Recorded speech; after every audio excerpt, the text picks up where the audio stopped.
لیکن وہ سمجھ رہے ہیں کہ جیسے وہ پیدائشی طور پہ وزیر خزانہ تھے اور وہ پاکستان کیا دنیا کے سب سے بڑے معاشی طور پہ اکانومسٹ، لیکن دیکھیں ناکامی ایسا نہیں ہے۔ مفتاح اسماعیل کی کمپیریٹیولی ناکامی نہیں، کیونکہ وہ آلموسٹ یہی خیال تھا ان کا جو آج شہباز شریف کا ہے، وہی ساری شرطیں راضی کرنے ہیں، اس کے علاوہ مانے نہ مانے اچھائی اور برائی ناکام ہو گئے۔ میں نے پہلے اسے میں کہا کہ شہباز شریف ہی کی کامیابی اور ناکامی ہے، ٹیم لیڈر کون ہے؟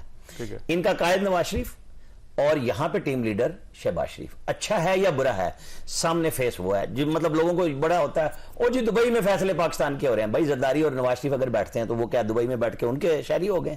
وہ دونوں پاکستانی شہری ہیں۔ یہاں پاکستان کے خلاف سازش اگر لندن میں دھرنوں کی ہو سکتی ہے تو کوئی پاکستان کی پولیٹیکل پارٹیاں اپنی سیٹ ایڈجسٹمنٹ نہیں کر سکتی کہیں پہ بیٹھ کے؟ آپ یہاں سے سازش کر کے ایک وزیر اعظم کو مولانا کو ساتھ رکھنا تھا نا، بس مولانا کو بڑی ناراضگی ہے، وہ یہ کہتے ہیں جی میں ان کا لیڈر ہوں پی ڈی ایم کا، اور چیئرمین سے پوچھا ہی نہیں کسی نے اور خود ڈیل کرنی شروع کر دی براہ راست۔ بھائی وہ پی ڈی ایم کے لیڈر ہیں۔ پی ڈی ایم تو ایک حکومت سے پہلے اتحاد تھا جو حکومت میں بھی اتحاد میں ڈھل گیا۔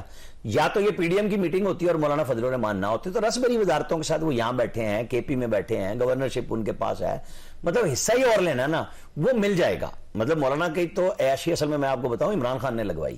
اگر 2014 کے دھرنے نہ ہوتے جس طریقے سے پیرالائز کرنے کا پروگرام تھا تو نواز شریف کو بھی ضرورت نہیں تھی اس وقت ان کی، وہ انہوں نے ساری پارٹیوں کو آن بورڈ لیا۔ اس میں مولانا کو پھر فن آتا ہے کہ قریب کیسے ہونا ہے اور انہوں نے اپنی جماعت کے لیے جو سیاست اسی کو کہتے ہیں نا، مطلب یہی راجنیتی اسی کا نام ہے کہ آپ کو موقع ملے اپنا فائدہ رکھیں۔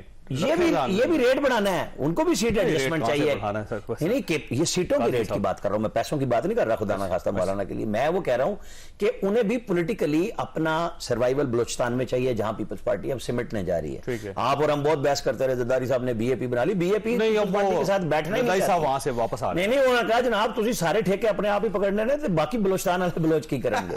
قاسمی صاحب یہ اس کا مطلب سپٹمبر کے مہینے میں سارے فیصلے ہوں گے، اس سے پہلے کچھ نہیں ہو سکتا؟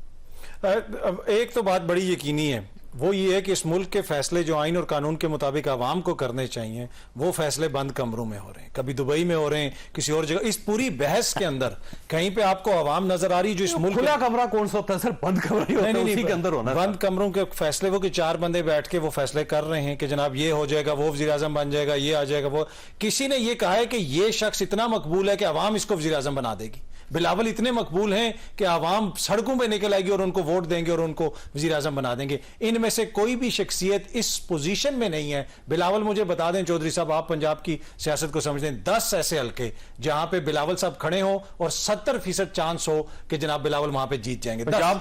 پنجاب مشکل 10 حلقے ایسے نہیں ہیں، ٹھیک ہے۔ اسی وجہ سے انہوں نے کہا کہ وہ ریسٹرکٹ کر رہے ہیں کہ اب 2 سے زیادہ حلقوں میں الیکشن ہی نہیں لڑ سکتے، اب وہ بھی باتیں ہو رہی ہیں۔ نہیں ویسے تو فیصلہ ظاہر اصلاحات ہو رہی ہیں، اس ٹائپ کا کوئی فیصلہ نہیں ہو رہا، اور نہیں وہ بیچ میں ان کی ڈسکشن وغیرہ ہو رہی ہے، وہ کہہ رہے ہیں اب دیکھیں ہوتی ہے یہ نہیں ہوتی۔ اسی طرح سندھ کے اندر 10 ایسے حلقے بتا دیں جہاں پہ نون لیگ سویپ کر سکتی ہے یا 70%۔ نون لیگ وہاں مار کھا رہی ہے، پیپلز پارٹی پنجاب میں، تو اب انہوں نے حکومت بنانی ہے تو حکومت بنانی ہے، مل کے حکومت بنانی ہے۔ اور ویسے پی ٹی آئی پورے پاکستان سے مار کھا رہی ہے۔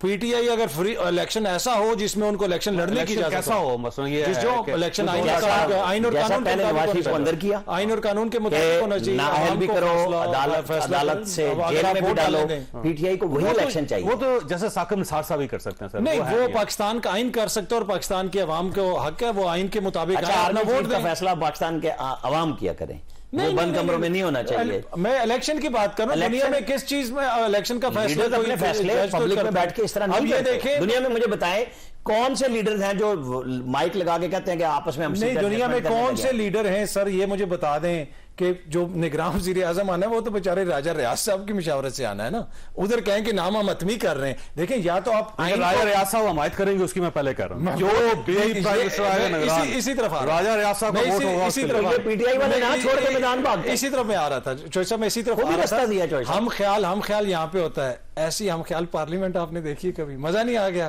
کہ راجہ ریاض کہتا ہے جو آپ کہیں گے وہ کریں گے؟ ایسی ہم خیال پارلیمنٹ دنیا کی تاریخ میں کوئی گزری ہے کہ اپوزیشن کہے کہ ہم نے حکومت کے ٹکٹ پہ الیکشن لڑنا ہے؟